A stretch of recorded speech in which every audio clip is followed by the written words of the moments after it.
ക്രിസ്തുയേശുവിന്റെ നാമത്തിൽ സ്നേഹവന്ദനങ്ങൾ.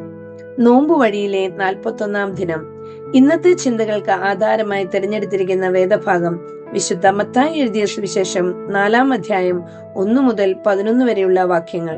11-ാമത്തെ വാക്യം: അപ്പോൾ പിശാച് അവനെ വിട്ടുപോയി, ദൈവദൂതന്മാർ അടുത്തുവന്ന് അവനെ ശുശ്രൂഷിച്ചു.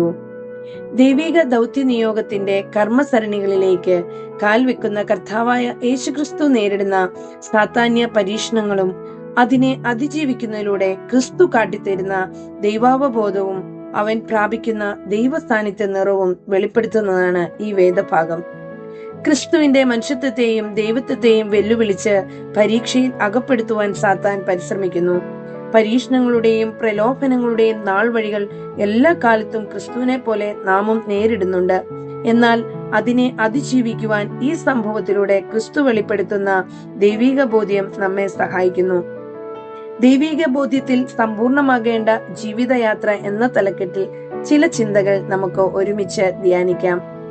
ഉപവാസത്തിന്റെ 40 ദിനരാത്രങ്ങളിലൂടെ പ്രാപിക്കുന്ന ശക്തിയും സാധ്യതയും ക്രിസ്തു ഇവിടെ നമുക്ക് വെളിപ്പെടുത്തുന്നു.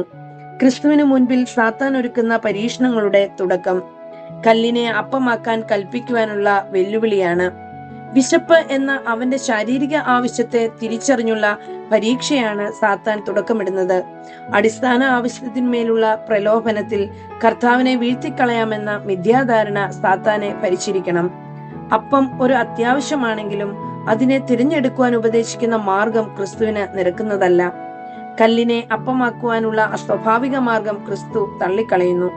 വിശപ്പിനെ അതിജീവിച്ച് 40 ദിനരാത്രങ്ങളിലൂടെ താൻ ആർജിച്ച ദൈവവചനത്തിന്റെയും സാന്നിധ്യത്തിന്റെയും നിറവിൽ ക്രിസ്തു ആ പരീക്ഷണത്തെ അതിജീവിക്കുന്നു. നമ്മുടെ അത്യാവശ്യ കാര്യങ്ങൾക്ക് പോലും അനാവശ്യവും അസ്വാഭാവികവുമായ വഴികൾ സ്വീകരിക്കരുത് എന്ന് ക്രിസ്തു ഇവിടെ പഠിപ്പിക്കുകയാണ്. ഇത് പരിശീലിക്കുകയും പ്രാവർത്തികമാക്കുകയും ചെയ്യുന്ന കാലമായി നോമ്പുകാലം പരിണമിക്കണം. രണ്ടാമത്തെ പരീക്ഷണവും ക്രിസ്തുവിന്റെ ദൈവികത്വത്തിന്റെ മേലുള്ള വെല്ലുവിളിയാണ്. ചെയ്യരുതാത്ത കാര്യങ്ങൾ ചെയ്ത് അതിലൂടെ ദൈവികത തെളിയിക്കുവാനുള്ള ഒരു പ്രലോഭനം. ദേവാലയ അഗ്രത്തിൽ നിന്ന് ചാടിക്കളിക്കേണ്ടവനാണ് ദൈവപുത്രനെന്നും അപ്പോൾ ദൈവദൂതന്മാർ അവനെ താങ്ങിക്കൊള്ളും എന്ന മിഥ്യാബോധമുണർത്തി സാത്താൻ പരീക്ഷിക്കുന്നു. ഉപവാസത്തിനായി മരുഭൂമിയിൽ ചിലവിട്ട ഈ ദിനരാത്രങ്ങളിലും തന്റെ ജീവിതത്തിലുടനീളവും താൻ നിരന്തരം അനുഭവിച്ച ദൈവത്തിന്റെ കാവലും കരുതലും പരീക്ഷിച്ചു തെളിയിക്കേണ്ട അനിവാര്യത ക്രിസ്തുവിനില്ല. ബുദ്ധിശൂന്യമായ പ്രവൃത്തികളിലൂടെ ദൈവികത വെളിവാക്കേണ്ട ആവശ്യം ക്രിസ്തുവിനുമില്ല, നമുക്കുമില്ല. എല്ലാ ജീവിതാനുഭവങ്ങളിലും ദൈവത്തിന്റെ കാവലും കരുതലും ഉണ്ട് എന്ന ഉറപ്പാണ് നമ്മുടെ നോമ്പനുഭവങ്ങളിലൂടെ നാം പ്രാപിക്കേണ്ടത്. ദൈവികത തെളിയിക്കുവാനുള്ള അഭ്യാസ പ്രകടനങ്ങളിൽ ആകൃഷ്ടരാവാതിരിപ്പാനും വ്യാപൃതരാവാതിരിപ്പാനും നോമ്പുനാളുകൾ നമ്മെ പരിശീലിപ്പിക്കണം. മൂന്നാമത്തെ പരീക്ഷണം ആസക്തിയും അത്യാർത്തിയും ഉത്തേജിപ്പിച്ച് കീഴടക്കുവാനുള്ള പരിശ്രമമാണ്. സകല രാജ്യങ്ങളും അതിന്റെ മഹത്വവും പ്രാപിക്കുവാനുള്ള വെല്ലുവിളി. അത് കൈവരിക്കുവാനുള്ള മാർഗം സാത്താന്യ ശക്തിയെ നമസ്കരിക്കുന്നതാണ് എന്ന മിഥ്യാബോധ്യം ഇവിടെ പകരുകയാണ്. എന്നാൽ ഒരുവനെ മാത്രമാണ് ആരാധിക്കേണ്ടതെന്നും അത് ദൈവമാണെന്നും ഉറച്ച ബോധ്യം ക്രിസ്തു ഇവിടെ പകർന്നു നൽകുന്നു. ഇതാണ് ക്രിസ്തുവിന്റെ ആരാധനയുടെയും ഉപവാസത്തിന്റെയും ശ്രേഷ്ഠത. ചില ലോക ചിന്തകളിലെ മഹത്വങ്ങൾ പ്രാപിക്കുവാൻ എന്തിനും വഴങ്ങിക്കൊടുക്കുന്ന ജീവിത രീതികളോട് വിട പറയുവാൻ നമുക്കാവണം. നോമ്പിലൂടെ ഉപവാസത്തിലൂടെ ഉപാസിക്കേണ്ടത് ആരെയാണ് എന്ന ബോധ്യം നമുക്കുണ്ടാവണം.